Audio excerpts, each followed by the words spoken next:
A lot of things have caused the price of silver to rise above $52 an ounce, but new information about North America's biggest precious metals dealing desk is one of the main ones.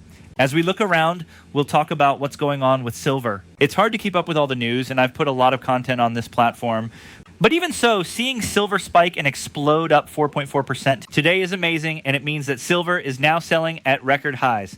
52.22 right now, just before the markets close as I record this video. I'll also talk about what's happening with all the other metals, but we won't just talk about the biggest precious metals trade desk in North America. Many coin shops across the country are stopping sales. This was done by Brian Kusmar earlier today. At least for now, he has stopped selling any silver through his business, commercial rare coins, and precious metals. He has never had this happen to him, not even in 1980, and the reason is that he can't trade. He can't find the goods and isn't sure how much to charge for it. It's crazy, and then he gives some wise advice that I've been giving for a long time on this channel. Do not sell. That's right. People, hold on to your silver. Now is the time to hold. And now is also the time to have some of these on hand so that you can hold your silver. If that means putting less of these, then yes, have some of these on hand because you never know what might happen. Although these high prices have some pros and cons, I always tell my clients to shop around and keep up with what's happening in the market. This channel is one way to get some of the latest news. This show is sponsored by Summit Metals, a bullion dealer that will buy your precious metals. They are still buying silver, but who knows what else is going on. Check out Summit Metals when you get a chance. They have great customer service and fast shipping. The link to their website is in the description below. Now let's talk about what's going on with the market in general. After that, I'll talk a little more about what happened with this precious metals trade desk temporarily shutting down. Bloomberg says that the price of silver has reached its highest level in decades.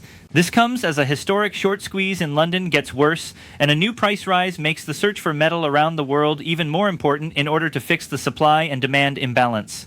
Spot silver went up as much as 3.7%, above $52 an ounce, but that was hours ago. It is now up 432%, up 216 to 52.17, and it was as high as 52.20 earlier. Gold is also up 2% today, up $91.80 to $4,010.20. Platinum and palladium are also going crazy, especially palladium, which is up 5.5%. Now up $76 a day to $2,500 an ounce. Platinum is also up almost 2% today, $1,633. That place is crazy now. Gold is now worth more than $4,100, adding to a record-setting 8-week run of gains. Platinum and palladium, as we talked about, are also going through a huge jump. What an amazing day. Concerns about a lack of liquidity in London drove silver closer to that $52.50 an ounce record high from 1980. Of course, that is in the futures complex. That was not the spot price in 1980. It actually never reached $50 back then.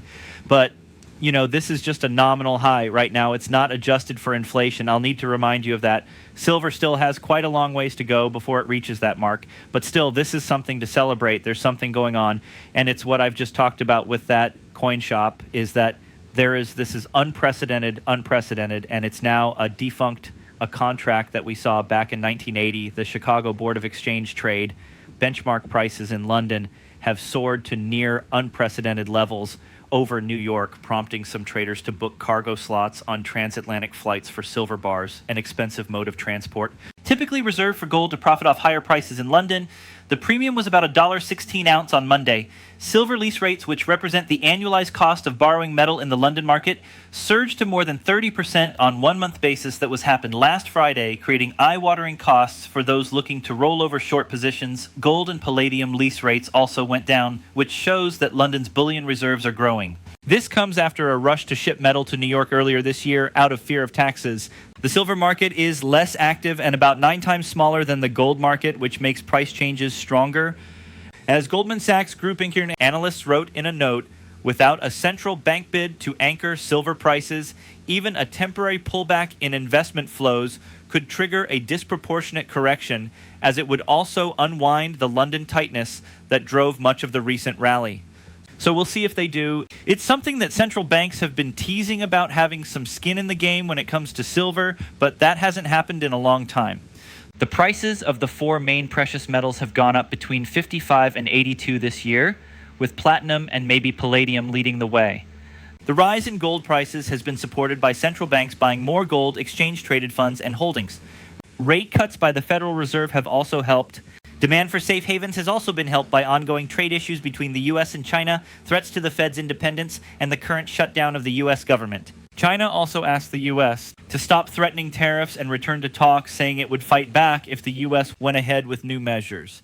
Trump, who mooted an extra 100 tariff on Chinese goods last week, struck a more conciliatory tone in the weekend remarks. Now, we also look and see what's been going on with numbers that are not being reported because of the shutdown.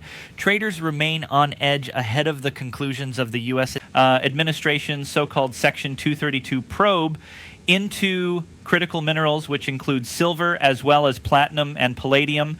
And I think those numbers will be coming out maybe within a week, or those decisions will be coming out later in the month to see if they're going to be adding to them if the government opens up. By then, we'll see fears that metals could be swept up in new levies have exacerbated market tightness, partly laying the foundations for a squeeze in silver after a major slow drawdown of freely available supplies in London. So it can be very interesting. And the co-mentioned New York silver futures jumped as much as 7% to a record $50 and 56% per ounce. The previous peak was set in 1980 at 50.35, according to a spokesperson for CME Group, which now owns the COMEX.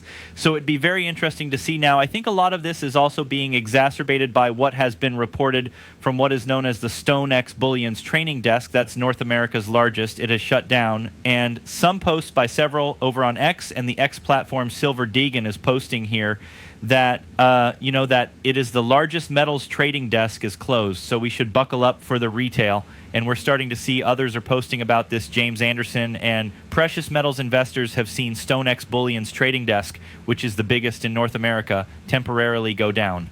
This is because of a silver short squeeze that pushed spot prices above an ounce for the first time. A screenshot from the client portal shows that this disruption is due to too many orders during today's 3.7% rise in the price of silver and gold's rise above $1,400, which was caused by trade tensions and expectations of a rate cut. Less liquidity can make price changes bigger and cause retail buyers to wait longer to execute their trades. This is reminiscent of what we saw back in 2022 when the London Metals Exchange was forced to shut down after nickel skyrocketed in price. That was the nickel squeeze that occurred. Then it was crazy. This is reminiscent of that. So, folks, what we're seeing here is amazing, unprecedented, but likely will normalize at some point. It's going to open back up again. We're going to see what happens here. But we're following history in the making. This is another anomaly in a different way than 2011 and 1980 this time. It is different. And it certainly is, and it's more reminiscent of what happened with nickel at this point in time back then.